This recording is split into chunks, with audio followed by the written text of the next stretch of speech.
It's going to be called The Shark Effect. It's what my podcast is called, The Shark Effect. And it's always like, it's going to be looking or breaking down, like, what are the habits of high performers?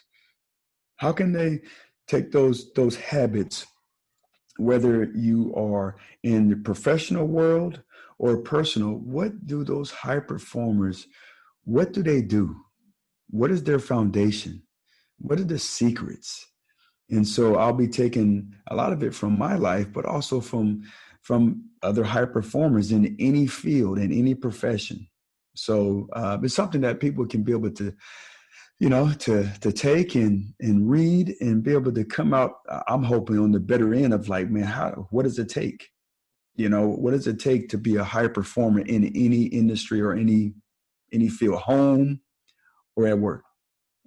So Alex, give us a sneak preview. What does it take?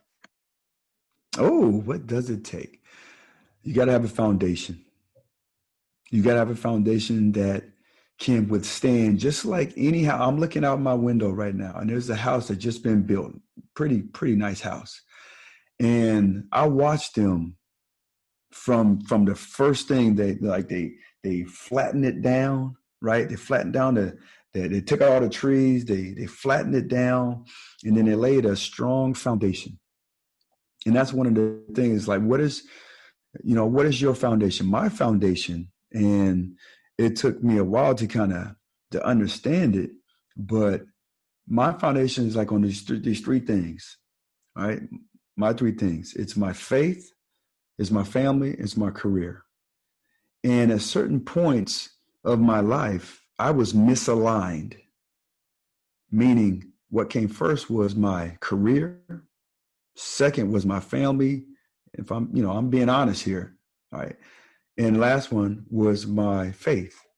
And then there was certain times where it was my family, my career, and my faith. And after really like breaking it down and, just looking in the mirror, asking myself different questions, man, my faith was first. And my faith is telling me that my family is first. But I got to put my faith first, my family second, and then my career. And after getting that, understanding that, then after going through, it was a dark time after I finished playing football, is because of my abilities, because of my platform and, experience and knowledge, all that stuff that was wrapped in my character, which is who you are, who I was football. And for some people, it's their job, their career, right? It's who they are. But sometimes, especially now in this environment, what's going on with the pandemic, and people getting let go from their dream jobs, they don't know who they are. And I was that person. I didn't know who I was. So when that happened, I followed these three rules that I learned that gave me great success on the field. And so I take those three things off the field and I speak on it because I know it can give you success: is alignment, assignment, and adjustment. And so that gave me just a foundation on the football field, but I took it off the football field. And when I say alignment, I mean being aligned. For me, I was misaligned. And then I got aligned with my faith, my family, my career, and then everything else just fell in line.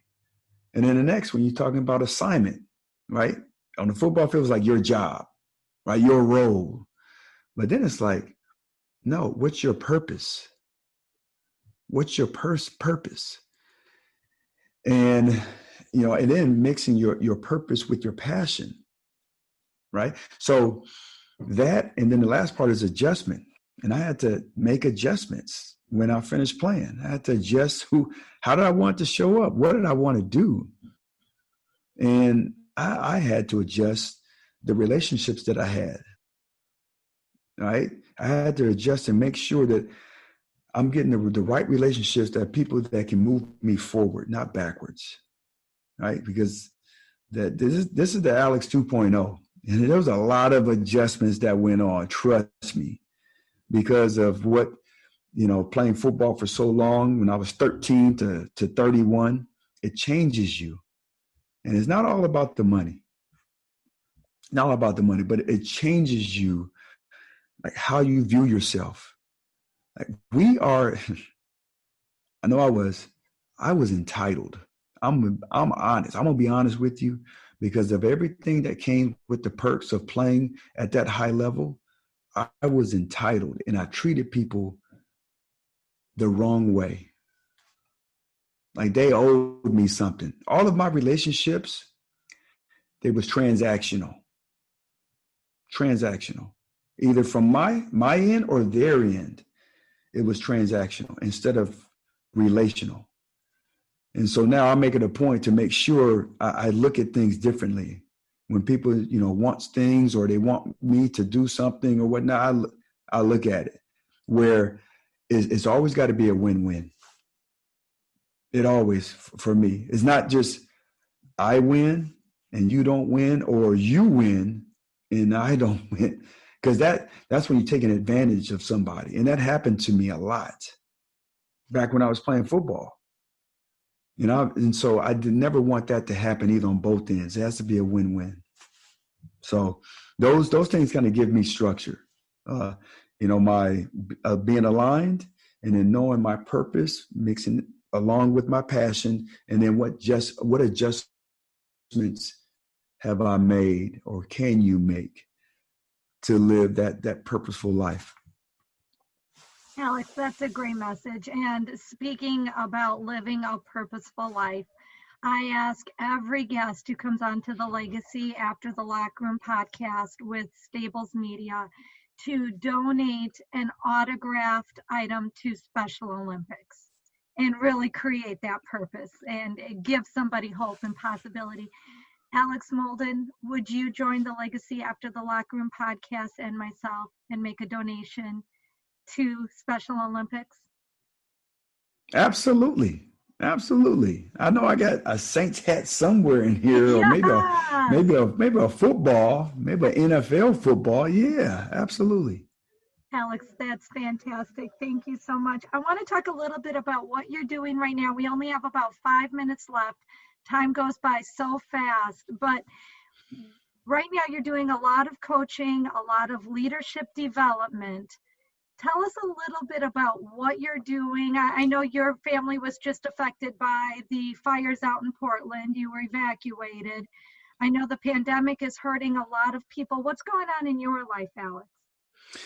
Well, still staying more busy with coaching clients. I have I'm not doing as much speaking right now. If I do, it's all digital, of course. But what this has, it gave me a time to really focus on something that I'm passionate about. And I was once that guy who finished playing sports at high level, and I didn't know who I was. And I ended up having to I got a coach to help me figure out, not a psychiatrist, but a coach that can help me figure out, like, man, I have something in me. How do I get that out? And he taught me.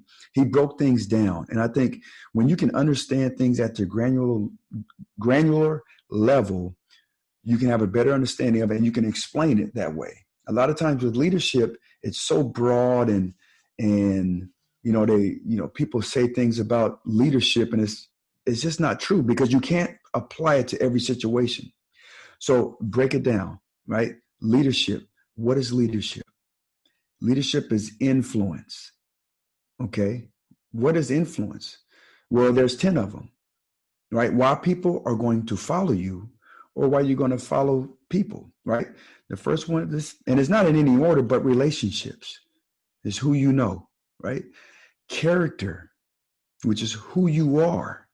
And for me, especially as a parent, that's big. Okay. What experience you have, which is where you've been, the knowledge that you have, which is what you know. And then, success. People follow people who are successful, but then also failure, but you got to be able to use it. And I've learned how to use my failure to give me success, if that makes any sense. But ability, right? What you can do. Intuition, It's how you feel or how you make people feel. It's the most powerful influencer out there. It's also the most unstable. I don't have time to go deep into that, but intuition is huge. How you communicate, which is how you share, and platform, which is what you do. Right? Me being able to have a podcast now has elevated my platform, and it just gives me a chance to talk about, like I said, leadership and influence. And when you understand these things, you can make better decisions. You can make better decisions in your life. And so, I've been able to do that, during this time. And, I'm writing, like I said, I'll be finished with my book in the new year. Got my podcast. I have a coaching, on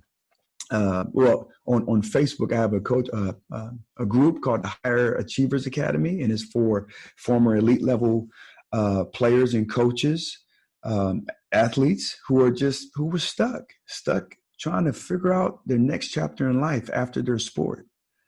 And so I'm passionate about that, most definitely. I think that's great. And with 2 minutes left, Alex, on the Legacy After the Locker Room podcast with Staples Media, I'm going to ask you for your parting words of advice. Can you roll off some advice in a minute or less? Yes, absolutely. Always start with, what do you want to do? What do you want to achieve? So many times we get stuck doing this and doing that to try to make yourself better, especially if you're an entrepreneur, it's like, I need to make this relationship, or I need to show up this way. Start with the end in mind first, and then work backwards. Understanding, number one, yourself. You got to understand who you are.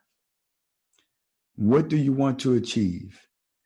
And then from there, what relationships do you use that you already have, or do you make to help you get there? And for a lot of us, athletes included, like, we have such a big ego. We don't want to ask for help. We don't want to ask for mentorship. Right? And it's something that, man, you're missing the boat, because I did it. And the pro level, I asked every team I went to, especially when I was young, how can you help slow this thing? This is the NFL thing. This is fast. This football, this is fast. And I know the coaches, they're giving me information, but how do I become a pro? How do I play 8, 9, 10 years? And I would always ask the guys in the locker room, not everybody, because like I said, I learned character for me trumps everything. So I could ask other cats to have bad character. I don't want to learn from them. I want to see guys with good character. Okay, I want to get closer to him. And then I try to meet him in the middle. Meaning we both, we play football, or we have things in common. How do I try to connect that? So that's a common bond. Yeah, we both played in the Pac-12 or Pac-10 back then. But meeting people in the middle and start to create those relationships that can help you get to where you want to go. Alex, that's great advice. And unfortunately, we're out of time. This is Kayla Bradham, your host of Legacy After the Locker Room, with our guest today, former NFL player Alex Molden. Alex, thank you so much. I would love to continue this conversation. Maybe next time you can invite me and we can stretch it out and go another 30 minutes. I love that. You're one of the favorite guests that I have. Thank you so much, Alex. Thank you very much. I appreciate you.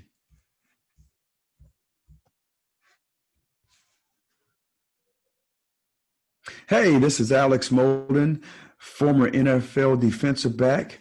Played 8 years in the NFL, and you are listening to Legacy After the Locker Room with my good friend, Kayla Bradham.